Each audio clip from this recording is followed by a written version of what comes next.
सुग्रीव का राम के बल की परीक्षा लेना तथा बाली का वध।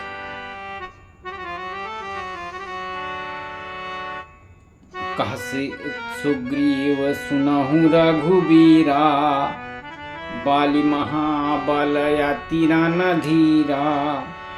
दुन्दुभि अस्तिताल देख राये, बिन प्रयास रघुनाथ ढहाये। सुग्रीव ने कहा कि हे रघुनाथ, सुनिए, बाली महाबलवान है और अत्यंत रणधीर है। फिर सुग्रीव ने श्री रामचंद्र जी को दुन्दुभि राक्षस की हड्डियों के और ताड़ के वृक्ष दिखलाए।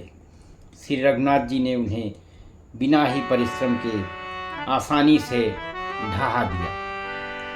देख अमित बल बाढ़ी प्रीति, बाली बधबई न भई परतीति।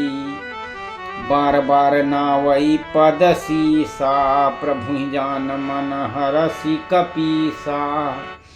श्री राम जी का अपरिमित बल देख करके सुग्रीव की प्रीत बढ़ गई और उन्होंने विश्वास कर लिया कि ये बाली का वध अवश्य करेंगे।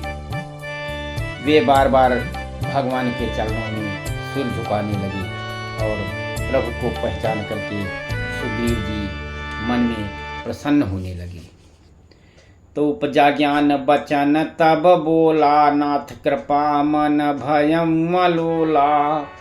सुख संपत्ति परिवार बड़ाई, सब परिहर कहिहूँ सेवकाई। जब उनको सुग्रीव जी को ज्ञान उत्पन्न हुआ तब वे बोले कि हे नाथ, आपकी कृपा से अब मेरा मन स्थिर हो गया है और सुख संपत्ति परिवार और बड़ाई बड़प्पन सबको त्याग करके मैं आपकी सेवा ही करूँगा। ये सब राम भगति के बाधक, कहाँ संत तव पद अवराधक। शत्रु मित्र सुख दुख जग माही, माया कृत परमारथ नाही। क्योंकि भगवान के चरणों की आराधना करने वाले संत कहते हैं कि ये सब सुख संपत्ति और धन दौलत और राम भक्ति के विरोधी ही हैं और संसार में जितने भी शत्रु और मित्र दुख सुख आदि द्वंद्व हैं, सब के सब माया रचित हैं, परमार्थतः वास्तव में नहीं है। तो बाली परम हित जासु प्रसादा, मिलहु राम तुम समन विषादा। सपने जहि सन होई लराई, जागे समझत मन सकुचाई। कहा कि हे राम, बाली तो मेरा परम हितकारी है, जिसकी कृपा से हमारे शोक का नाश हो गया और उसको नाश करने वाले आप मुझे मिल गए। और जिसके साथ अब सपने में भी लड़ाई हो तो जागने पर उसे समझकर मन में संकोच होगा कि स्वप्न में भी मैं उससे क्यों लड़ा। अब प्रभु कृपा करहु यही भांति, सब तज भजन करऊँ दिन राति। सुन विराग संयुत कपि बानी, बोले बिहसी राम धनु पानी। कहा कि हे प्रभु, अब तो इस प्रकार से कृपा करिए कि सब कुछ छोड़ करके मैं दिन रात आपका ही भजन करूँ। सुग्रीव को वैराग्युक्त वाणी सुन करके, उसके क्षणिक वैराग्य को देख करके हाथ में धनुष धारण करने वाले श्री राम जी मुस्कुरा करके बोले, जो कुछ कहे सत्य सब सोई, सखा बचन मम मृषा न होई। नट मरकट यु सब ही नचावत, राम खगेश वेद यस गावत। कहा कि हे मित्र, तुमने जो कुछ कहा है वो सभी सत्य है, परंतु हे सखा, मेरा वचन झूठा नहीं हो सकता। अर्थात बाली मारा जाएगा और तुम्हें राज्य मिलेगा। काकभूषुंड जी कहते हैं कि हे पक्षियों के राजा गरुण, नट मदारी को बंदर की तरह श्री राम जी सबको नचाते हैं, ऐसा कहते हैं। लय सुग्रीव संग रघुनाथा, चले चाप सायक गही हाथा। तब रघुपति सुग्रीव पठावा, गर्जस जाय निकट बल पावा। तंतर सुग्रीव के साथ लेकर के और हाथ में धनुष धारण करके रघुनाथ जी चले। तब श्री रघुनाथ जी ने सुग्रीव को बाल के पास भेजा और वो राम जी का बल पा करके बाल के निकट जा करके गरजा। तो सुनत बाल क्रोधातुर धावा, गहि कै चरण नारी समझावा।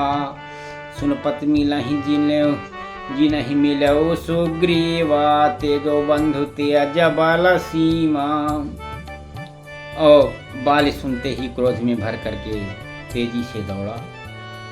तब उसकी स्त्री तारा ने चरण पकड़ करके उसे समझा कर कहा कि हे नाथ सुनिए, सुग्रीव जिनसे मिले हैं वे दोनों भाई तेज और बल की सीमा हैं।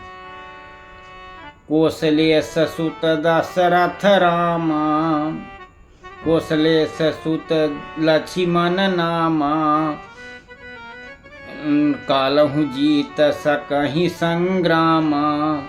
कहा कि वे कौशलाधीश दशरथ जी के पुत्र राम और लक्ष्मण से संग्राम में काल भी नहीं जीत सकते। तो बाली ने कहा कि कह बाली सुन भीरु प्रिय, समदर्शी रघुनाथ। जो कदाचि मोहि मारी हहीं, तो पुनः होहु सनाथ।